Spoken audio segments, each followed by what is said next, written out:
sabotage trail. The final flight of Ngeno.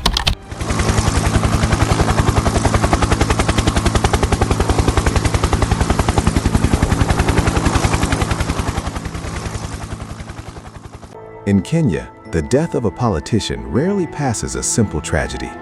In political environment, power, land, and influence collide.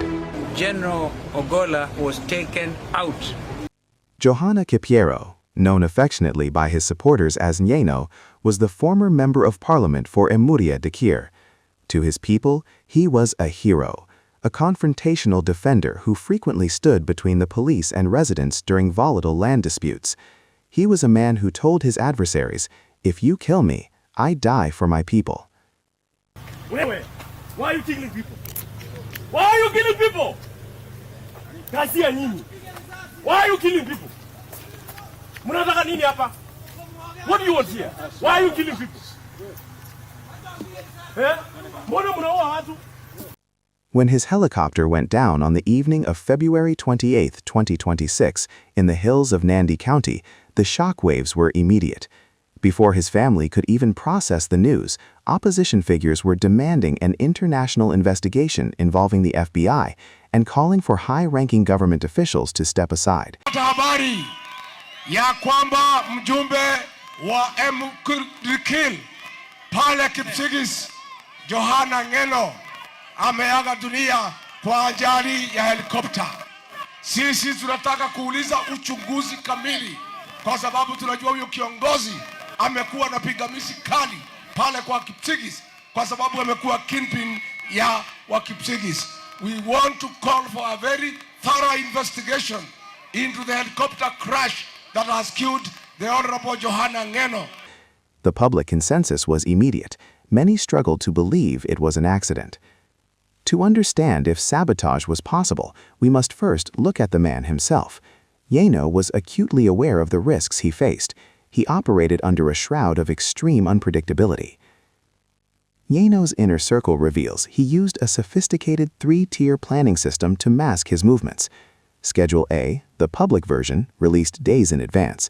Schedule B, a revised version shared only with close associates shortly before travel. Schedule C, the final, real plan, often revealed only hours or even minutes before departure. Kwa hivyo naibu wa rais ujue, sisi tutalinda hii serikali kama vile mtu analinda bibi yake. Tutalinda kama vile mtu analinda watoto yake. Tutalinda na nguvu yote na mali yetu yote. Linda na jasho. Hatuwezi kubali watu waharibu nchi ati kwa sababu ya siasa. Siasa iko 32. Kama uwezane na 27 iko ya 32. Kama uwezane ya 32 iko ya 42. The timeline of shifts. On February 28th, his public schedule placed him at a Thanksgiving ceremony in Kajiado with President William Ruto. By February 27, he canceled that plan, opting for an event in Trans-Nzoia. He originally planned to stay overnight in Nairobi to board a helicopter the next morning, but in a final Schedule C move, he stayed home and arranged for a helicopter to be hired at the very last minute on the morning of February 28th. Between 6:30 a.m. and 10:58 a.m. on the day he died, Ngeno held a closed-door meeting at his home with 4 unidentified individuals. During these 4.5 hours, even his closest associates could not reach him by phone. At 11:04 a.m., an Airbus H125, registration 5YDSB, operated by Corporate Helicopters Kenya Limited, lifted off from Wilson Airport. Here, the sabotage theory hits its first logistical hurdle. Because the flight was a last-minute hire, no one outside the operator could have known which specific aircraft would be assigned to the MP. Technical sabotage requires time, access, and certainty of the target. If a hidden hand was at work, where did they find their window? The stops. Emurua Dikirr, 11:55 a.m. to 12:20 p.m., a 25-minute stop at Ngeno's home. Mararianta, 12:29 a.m. to 12:54 p.m., another 25-minute stop where Ngeno interacted with residents involved in flood rescue efforts. Endebess, 2:04 a.m. to 2:07 a.m., a fleeting 3-minute stop. Eldoret Airstrip, 2:29 a.m. to 3:07 a.m., the critical 36-minute refueling stop. This is the longest duration the aircraft was stationary and accessible during the entire journey. Talwa, 4:20 p.m., the aircraft arrived for what appeared to be an unscheduled precautionary landing. At Talwa, the atmosphere shifted from routine to high tension. Eyewitnesses reported hearing an abnormal engine sound as the helicopter approached. When the pilot attempted to take off again at 4:25 p.m., the aircraft appeared to struggle.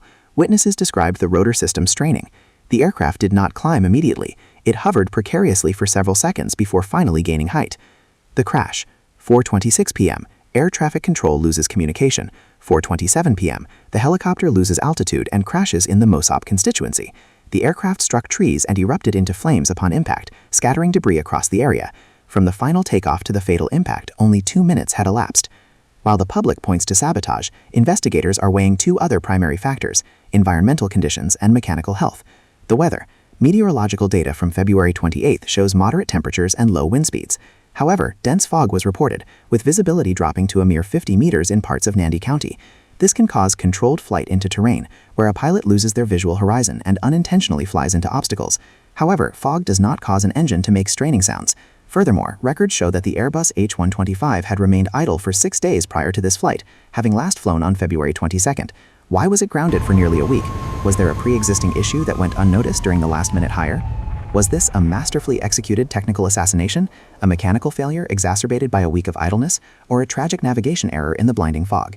The investigation remains open. Authorities have requested 30 days to provide preliminary findings. Until then, the story of Johanna Ngeno remains a tapestry of Schedules A, B, and C, unidentified meetings, and a 36-minute window in Eldoret that may hold the key to the truth.